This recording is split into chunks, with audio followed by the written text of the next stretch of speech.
because it takes the longest time for the politics, with all the human errors and egos involved in politics, on top of the documentation and the legal process and how to pass a policy, to catch up to the rapidly moving trends of technology and AI, right? And how do you create frameworks to safeguard the interest of the people, right? So let's say AI, for example. How do you ensure that it's safe and it's ethical, while not hindering innovation and the deployment and rapid adoption of AI? How do you balance these two things? And especially now with incomplete information, right? You're supposed to design policies and frameworks to make the world a better place, or that's the intention, I would hope.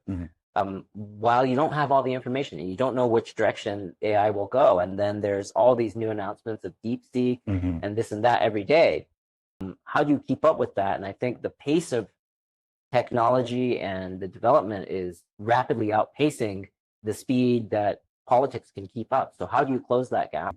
And how do you make sure that these gaps aren't exploited and, as I said, taken advantage of by the wrong actors? How would we approach this?